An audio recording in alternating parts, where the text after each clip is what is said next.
بچوں کو ہر لمحہ عطا کرتا ہے باپ، کہ حوصلہ بچوں کو ہر لمحہ عطا کرتا ہے باپ، اور تاکہ تاریکی میں بیٹا لڑکھڑا کر گر نہ جائے، کہ تاکہ تاریکی میں بیٹا لڑکھڑا کر گر نہ جائے، راہ کو محنت سے اپنی پرزیا کرتا ہے باپ، کہ راہ کو محنت سے اپنی، جس کے زندگی جن کے پیش نظر ہے وہ ملاحظہ فرمائیں کہ تاکہ تاریکی میں بیٹا لڑکھڑا کر گر نہ جائے، راہ کو محنت سے اپنی پرزیا کرتا ہے باپ، اور خواب تاکہ گود کے پالوں کے سادہ رہ نہ جائیں، کہ خواب تاکہ گود کے پالوں کے سادہ رہ نہ جائیں، خون دل سے رنگ ہر ایک جا بھرا کرتا ہے باپ، کہ خون دل سے رنگ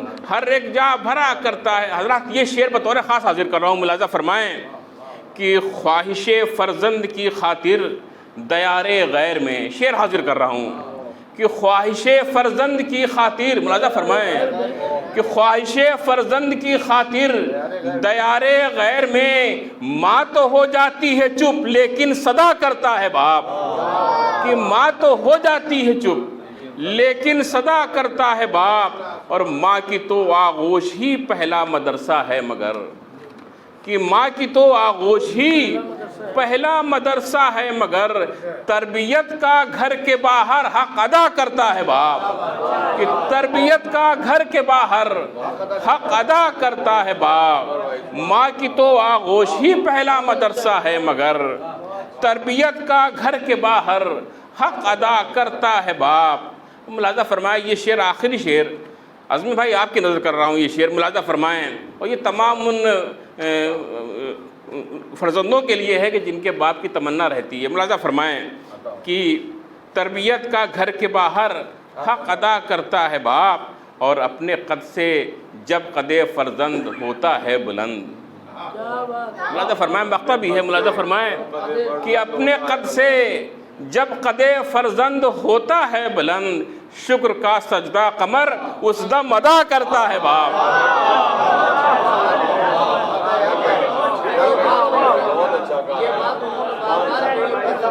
کہ اپنے قد سے جب قد فرزند ہوتا ہے بلند، نفسیاتی شعر ہے، ملاحظہ فرمائے کہ اپنے قد سے جب قد فرزند ہوتا ہے بلند، شکر کا سجدہ قمر اس دم ادا کرتا ہے باپ، کہ شکر کا سجدہ قمر اس دم ادا کرتا ہے باپ، اپنے قد سے جب قد فرزند ہوتا ہے بلند، شکر کا سجدہ قمر اس دم ادا کرتا ہے باپ۔ شکریہ، بہت اچھا کلام پیش کر دیا،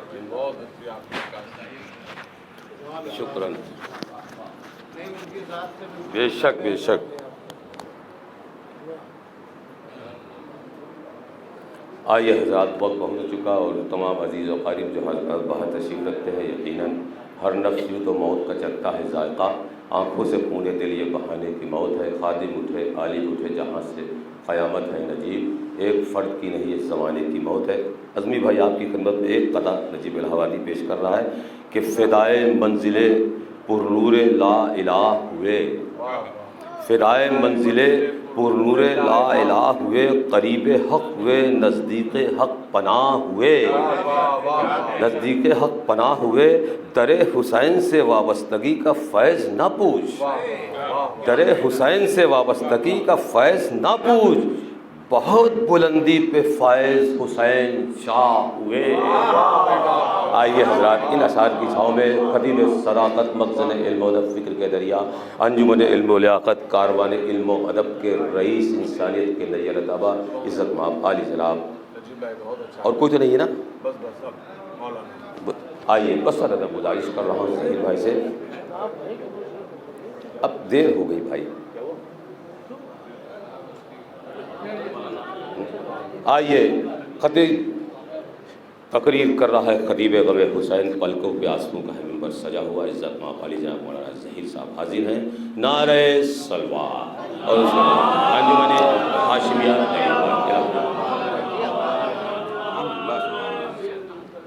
بتائیے کہ بولیں کیسے؟ مولا کرم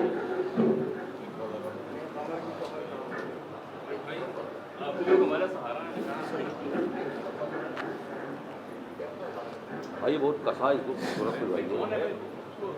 کسا مائک والے کو بھیجو، مائک والے کو، مائک والے کو اوپر کرنا پڑے گا، اوپر کرنا پڑے گا۔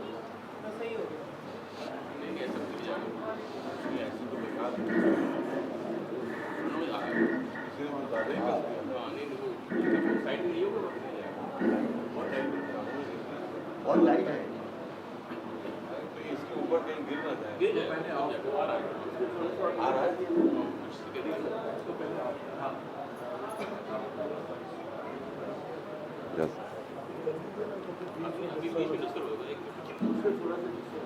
جائے۔ اوپر کی طرف کھلے تو پہلے ہی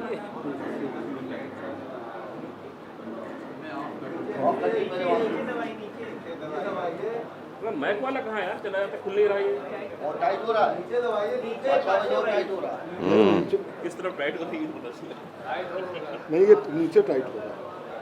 نہیں یہ ہاں بس چلیے کھل گیا کچھ، ایک منٹ رکے، سنیے سنیے سنیے سنیے اوپر کرنا پڑے بس گا۔ چھوڑ دی چھوڑ دی۔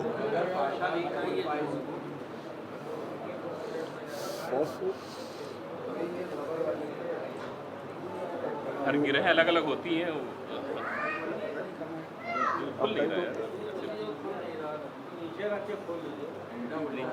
نیچے تو ٹائٹ ہو رہا ہے، نیچے ٹائٹ ہے۔ چلیے اب رہنے دیجیے۔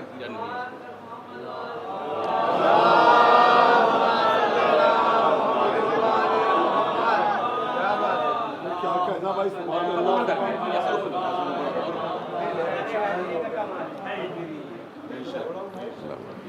آپ صرف نعرے میں کام نہیں کیا، یہ بھی بہت بڑا کام کیا۔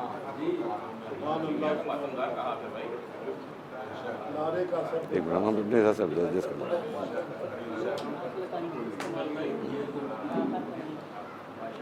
فاتحہ۔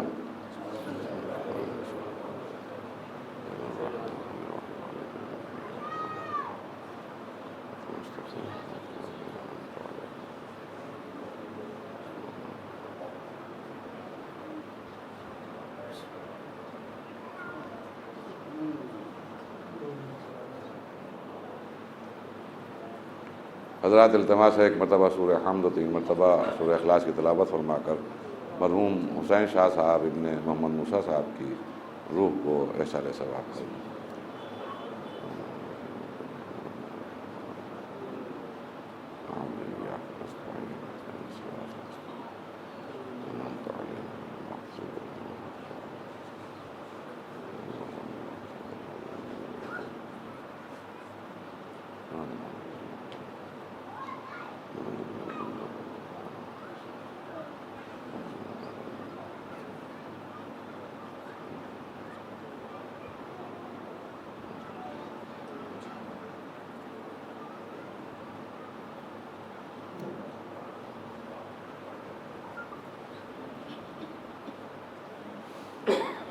اعوذ باللہ السمیع العلیم من الشیطان اللعین الرجیم،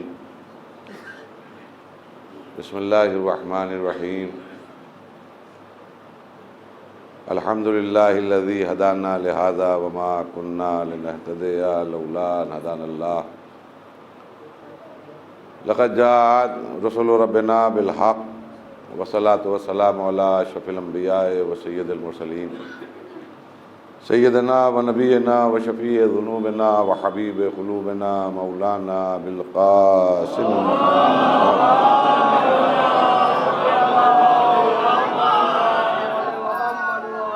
وعلی بیتہ الطیبین الطاہرین المعصومین المظلومین ولعنۃ اللہ علی اعدائہم و قتلتہم و غاصبی حقوقہم ومنکری فضائلہم و مصائبہم اجمعین من یومنا ھذا الی یوم الدین۔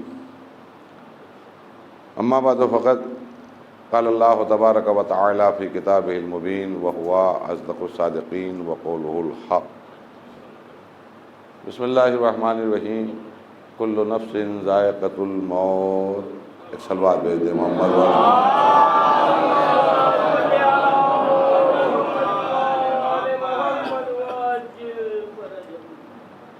جو حضرات